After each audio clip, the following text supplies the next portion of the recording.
I wouldn't be a Godzilla figure YouTuber if I didn't talk about the two companies that everybody just absolutely loves to pit against each other. I'm practically the only person that hasn't talked about it, so let's go ahead and talk about it today. To answer the question in the title of the video, pick whichever one you like most. Pick whichever one makes you happiest, because honestly, they both have faults. And they do, man. They both have faults. We'll get into that here in a little bit, but basically it just boils down to articulation versus accuracy. That's it. That's all it boils down to. And let me tell you, I used to actively participate in this little flame war that about, Hiya Toys versus MonsterArts. We're gonna kind of compare the two, but just know at the end of this, there's no hostility towards either one. They're both pretty solid, even if one is way more pricey than it should be. So yeah, let's go ahead and discuss.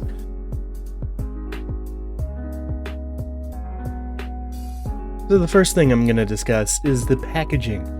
Now I'm going to use the one figure that I have that's actually supposed to be the same iteration of the character, and that's going to be the pre-evolved Godzilla. Godzilla before he got evolved. It's going to be that Godzilla from GXK, the New Empire. We're going to start with boxes, and I have both of their boxes here, and in case you don't know what I'm talking about for same character, here's the base character for GXK.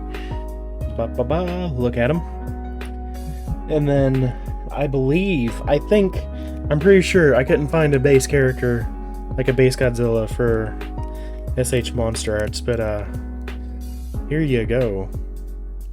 This is supposed to be the same guy as this. So yeah, I don't think there was a normal non-heat ray version released, so I don't know what they did there. Anyway, we're gonna start with boxes first, and then we'll get into the characters. So they both have very solid boxes.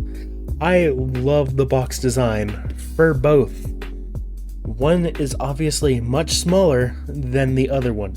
This one's just about the same size as like a Nintendo Switch box. If you don't believe me, let me grab one real quick. I actually have them right here. Just about the same size. Look at that. That's incredible. And then the other one is actually, and then while I'm here, the other one is actually about the same size as the OLED box too, so yay, almost the same size. I don't know, I just thought that was a funky comparison, because that's going to be a comparison more people can relate to than, oh look, here's one box versus the other. In terms of box size, they both have really great boxes. However, I will say I do prefer the MonsterArts box design a little more than the Hiya boxes. Just because that freaking window, man, that window is beautiful, and they really kill it with boxes. I've seen some reviews for some of their other figures. The 70th anniversary version of 54 looks great. The box looks fantastic for that one, so I really can't wait to get that one. MonsterArts really does it good. Like, does it really well with their boxes, is what I'm trying to say. That is one area I think they especially kick it out of the park with. I haven't seen very many of the other boxes either, so I don't have very many to compare to. This is the only MonsterArts I have, so take it with a grain of salt, honestly. I mean, again, no hostility towards one or the other. It is just, I don't know, I really like the MonsterArts boxes more. They both, for this character, both incredible blues, purples, pinks, everything inside of the box is blue. For some reason they print instructions directly on the box. You can kind of see it through this window here. It's kind of hard to look through the viewfinder here, but yeah, you can see they print the instructions directly on the box, which is a little unfortunate. I don't have my ruler handy, so I'm not gonna risk breaking that. And then here's the Hiya boxes. They're a little more simplistic. Yeah, they just show some key art of the figure. It's not too particularly busy. I do enjoy this style a lot. Yeah, they're both really great boxes. The SH one is just my personal favorite, however.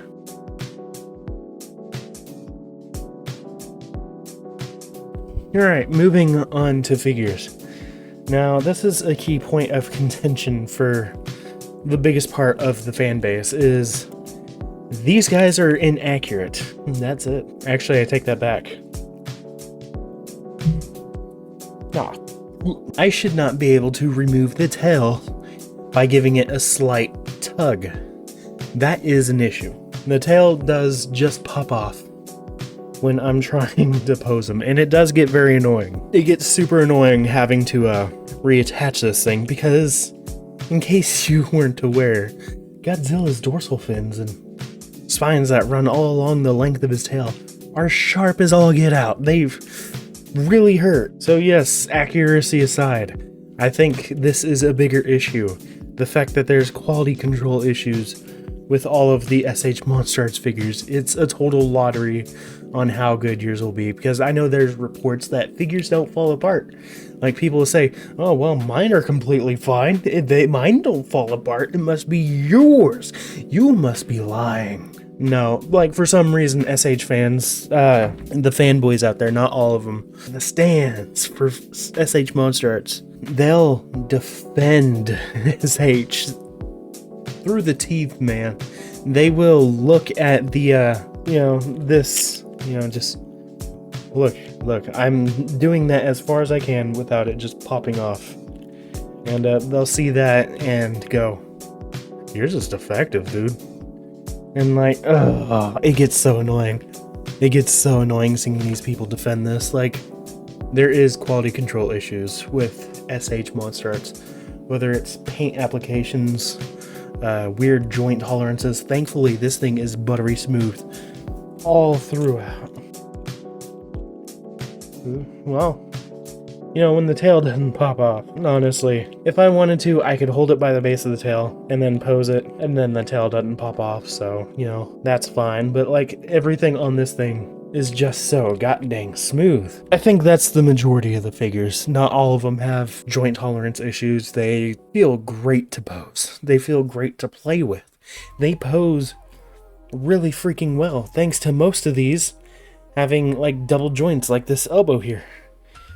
That's double jointed, and the hands are great too. And again, it's mostly ball joints throughout this entire thing, so everything should be a-okay. So let's go over some of the biggest issues that plague, well, not really plague, just some known issues with SH MonsterArts. So some of the known issues include just shoddy paint applications, cracked ball joint plugs, loose ball joints, joint tolerance issues, and inaccuracies. Because they almost all of them, not all of them, almost all of them look like they're sculpted out of clay. Which on one hand I could see being really cool, really interesting, really interesting to look at. Sorry, I'm not very articulated with my words. But yeah, I could absolutely see that being cool to some people. Like, I do think it's cool. But at the same time, you're paying a lot for these guys.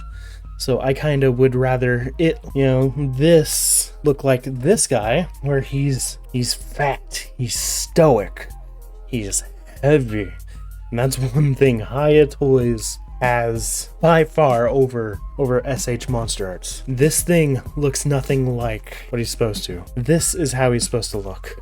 Tall, stoic, fat. And when you compare them, same pose, yeah, there's a clear difference here.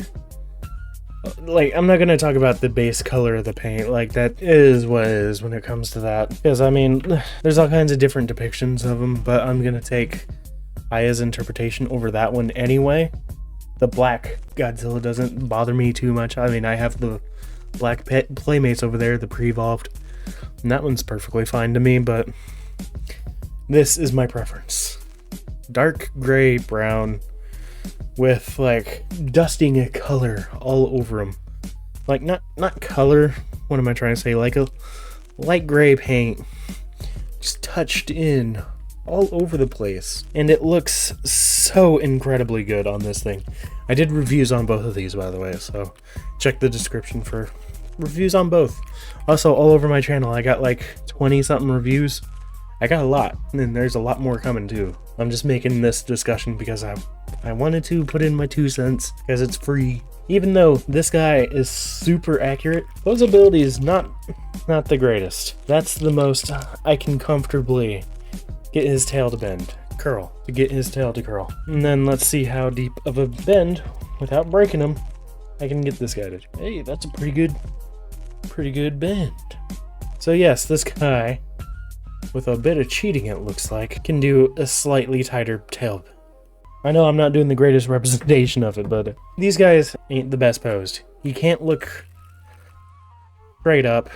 That's the most up he can get. Unless you cheat it a little and push these fat rolls to their limits. And that's the most he can look up. He can't look down at all. That's the most he can look down. Again, unless you cheese these joints, which you're not going to be able to do very much. Yeah, that's the most down he can look. Articulation's not the best on the Hiya figures. They're good enough is the slogan with the articulation on these things. Good enough. They get the job done. The appeal of these things is not the articulation anyway. I don't think it ever has been. It definitely will be in the future, as well as accuracy, so I don't know, the dynamic of the discussion is definitely going to change by the end of 2025. Nobody will be saying get SH for articulation, because it looks like, if the promo images are to be believed, it looks like the dynamic is going to shift heavily into Hiya's favor, as far as articulation and accuracy, because I know there's not a lot of people that really enjoy the sculpted clay look that these things have. I do kind of like that it's sculpted looking. It's just I wish the face looked more accurate, you know? Because as it stands right now, he's got a bit of a rat face, and he doesn't have that overbite, that classic overbite that legendary Godzilla possesses. That is one of the biggest things I love about his design, is just the fact he's got an overbite. I don't know how well you can see that, but yeah, overbite. It's nice. No overbite to be seen on this feller. Sorry, it's kind of hard to, yeah.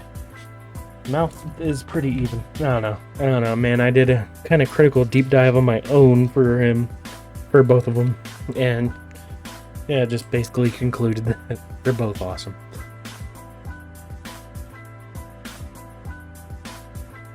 Let's talk price. This was $70. This was $70. The articulation is good. Do not get me wrong. The articulation on these might be excellent, but you know what else has excellent articulation and is almost a third cheaper, or 2/3 cheaper? That's even better. $25. This has awesome articulation. This has awesome articulation. Really good articulation on both of these, by the way. This has amazing articulation. What's with the price? I honestly don't understand it. Is it because something about the Godzilla licensing or something? Is there something I'm not understanding? I don't get the price, dude. And everybody will do whatever they can to defend the price of an SH MonsterArts figure when you could have great articulation for 2/3 the price, dude. Look, hold on, how many? 22 moving pieces. 22 articulated joints. Ab crunch, double bend at the elbow, double bend at the knee. Ankle swivel, ankle pivot. The ankle can move up and down. You can get so many dynamic poses with these things. Both of them, katana included. They both have excellent articulation. Even the Shao Kahn I got, great articulation. So why does he cost $70? Is it a Bandai thing? I don't know. I don't understand why this costs $50 either. Like, I understand that's pretty cheap for a Godzilla figure. Overall, why is Godzilla merchandise so freaking expensive, dude? Hiya wins the price game. $50 per figure, unless it's a Shimo or a Ghidorah or a Mecha Godzilla that is a whole, I think, inch and a half, or I gotta look this. Okay, yeah, no, it's gonna be a whole inch and a half taller than this guy, and this guy is 7 inches tall. So yeah, that one's gonna be tall. One that I can kinda maybe excuse being so expensive is the 2021 Mecha Godzilla. Even then, that's really hard to justify because it's got a crap ton of accessories. Not the old one. That one can shove off. But the new one's gonna have a ton of accessories.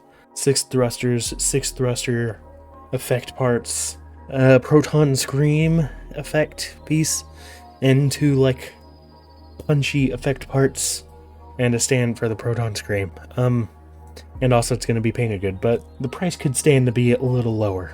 I don't know if it's the die-cast metal that's in it, but yes, the highest price on a Hiya figure is $110, and that's for a Ghidorah, and that's because that thing is freaking massive. I'm not pulling it out right now because there's so many figures. You can kind of see him.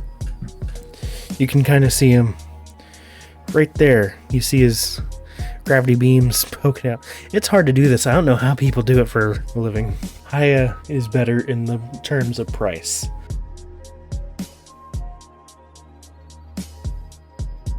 In terms of accessories, I do not count hands. Hands do not count as a freaking accessory, alright? An accessory counts as... what counts as an accessory is like an effect piece, or little plane, not extra hands. I don't know. I don't want to count. I don't think extra hands should count. So these 2 hands do not count. But I will absolutely count an alternate jaw that will help hold the atomic breath in place. You do not get the stand though. I had to procure my own stand. But you do get an atomic breath piece with this guy. Still don't think that makes it worth $70. SH MonsterArts is out of their damn mind. But I will buy a couple of their figures. Like I said, in a previous video, I do have the 54 figure on the way, the 70th anniversary version. I have the Burning Godzilla 70th anniversary version on the way as well. The Final Wars Godzilla reissue, and the 2021 Mecha Godzilla. I think that's it for SH. Their figures are way too expensive. Every single figure besides this guy is either $100 or more. And that's ridiculous. I've gotta draw a line, man. Like, as awesome as some of their figures look, I would love to get the evolved Godzilla, but that's way too expensive, man. That is way too expensive. But as it stands right now, SH MonsterArts wins the accessory game. Apparently it didn't used to always be that way. Apparently it was just standard that figures would cost $100+ and not come with effect parts. What the hell's up with that?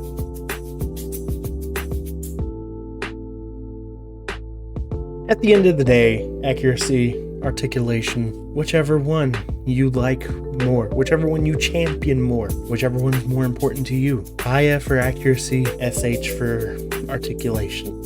And even then, the articulation might not even hold up that great because you might end up with a cracked ball joint. The plug that holds the ball joint. You might not. You might end up with a perfect figure. It's a total freaking lottery out there. Pick whichever one you like. Me personally, I champion Hiya, but it's because they're cheaper. Even though it's taking them ages with their evolved Godzilla, and for some reason I still haven't gotten my 2014 Godzilla. Pick whoever you like most. I'm not here to tell you who to like and who to dislike. I think they're both pretty awesome, price aside. They're pretty great. Yeah, I hope you enjoyed this little video. I guess it's more of a rant style. Anyway, I'll see you guys in the next one. Peace.